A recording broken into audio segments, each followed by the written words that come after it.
The Panthers. So here's the deal. I'm now deep into my draft prep. I want to know who I would take with the 8th overall, with the 57th, with the 74th pick, and all these picks the Panthers have.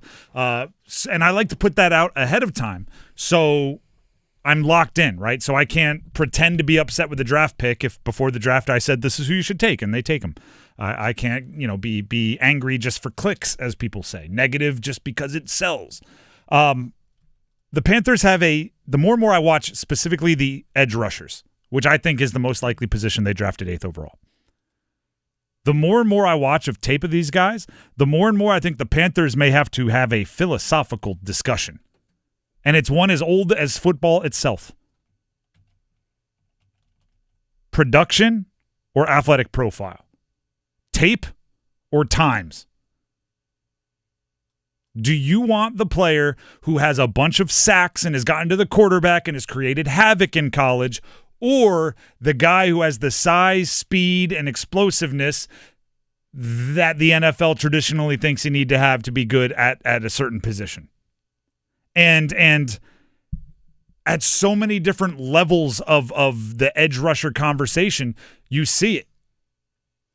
Where the mock drafts came out today, we saw Field Yates of ESPN put one out, and Jalen Walker goes to the Panthers with the 8th overall pick. He is a linebacker / edge from Georgia. Then Bruce Feldman, another one comes out. He works for The Athletic. And Mykel Williams goes to the Panthers at number 8 overall. He is an edge rusher from Georgia. They are the same team. A lot of times they were on opposite sides of the line rushing the passer. And it is a perfect example of production, tape versus measurables. Okay? I've watched a lot of Jalen Walker. I'm a massive fan.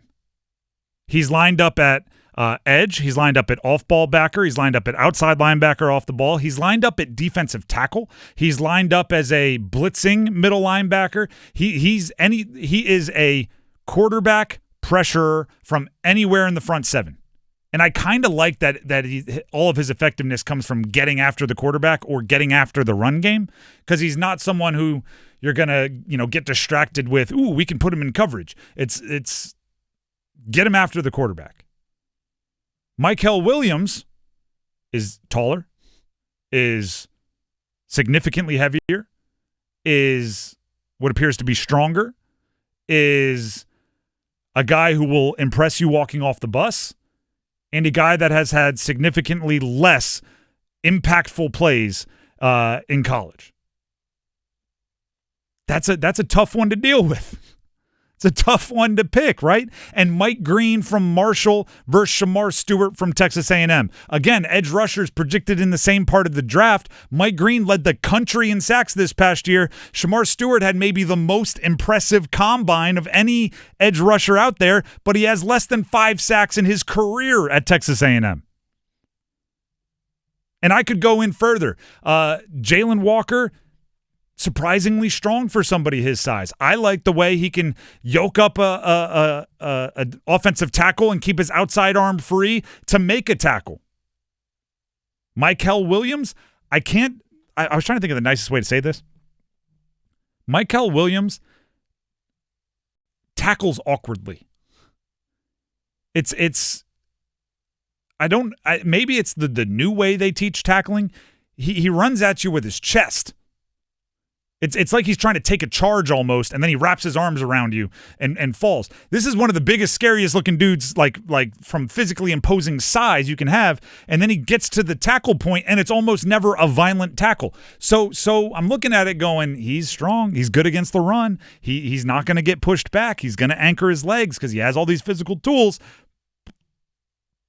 but I don't see many impact plays. Do you know what's the craziest? Dennis, this is in all of my invaluable research on these edge rushers that I'm doing. Do you know what is the most unexplainable thing? What's that?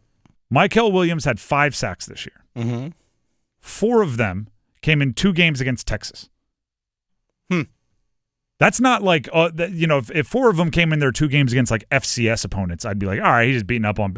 Texas has their tackles, both going to be draft picks. One of them is going to be a first rounder. So I went back and watched all 4. One, they moved him inside. He beat the guard, so it's not against one of the offensive tackles. Another, he did not get blocked. It was an RPO. They let him free, and it was a bad read by the quarterback. He should have given it to the running back.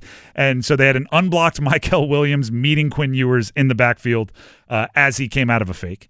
Another was against Kelvin Banks Jr., who's going to be a first-rounder, but it wasn't a clean beat, and it was actually a strip sack. He just reached over Banks and got his hand on the ball and forced a fumble. Not a real tackle. And then the other was against a backup tackle, and one of the starters got hurt. The guy's production is not exciting. Shamar Stewart, even less so, but even more impressive size, speed, and agility. So the Panthers have to ask themselves, what's more important? And what are their thresholds? Because that is the most common way I hear it discussed by NFL scouts and NFL evaluators, some people I know that work in some of the All-Star games. They do not forgive horrendous production for otherworldly measurables as much as they will forgive not otherworldly measurables if you have great production, as long as you meet certain thresholds. So you don't have to run a 4.4 if you're a wide receiver, if you had 1,400 yards receiving this year. But they all have their, like, you can't be over 4.52. Like, they all have a line of demarcation. So you don't have to be Shamar Stewart, but there is a breaking point. Jalen Walker is 243 pounds at the combine. He has not tested at all because of a groin or a quad strain. So he did not run at the combine, did not run at pro day. I don't know if he plans on doing a private workout, but we won't get numbers on him. That's tough for the Panthers to know if he meets the thresholds. Maybe the best way to describe the threshold thing that I'm trying to explain is arm length for tackles. They're like, I don't know if everybody saw the Will Campbell stuff from LSU. Offensive tackle was supposed to be a top 4 pick, went to the combine, and his arms were like 32 1/3 long. Like they were just, they're short arms. And apparently that's like a cardinal sin for offensive tackle evaluators. But the funny part is 33 would be okay. Yeah. He's 32 and like an eighth. 33, I'll draft you 4th overall. 32 and, a quarter, people are taking you off their boards. But the logic being you have to draw the line somewhere, right? Does it seem ridiculous that a half inch would make a difference? Yeah, but in actuality, they're probably not super stoked about 33. They want 34, but you know what I mean? It's the same thing. For my money, if you make me pick, right now, I still have to watch James Pierce Jr., and I still have to watch one other. I'm blanking on who it is. Watch Mike Ring yet? I did. Okay. Really bendy, really good. Marshall's level of competition. That's tough to – and off-the-field questions are another thing. I think that's why he's getting pushed down a bit. If you make me pick Jalen Walker right now, but also if he ran a 4.7, I would go no shot, and I don't know what he's going to run. So it's tough. I'll lock it in before the draft, I promise you. But I do lean production over measurables. The line from Moneyball. If he rushes the passer so good, why doesn't he rush the passer good? Like, if he's such a good hitter, why doesn't he hit good? Kind of that kind of deal. I want you to show it in college.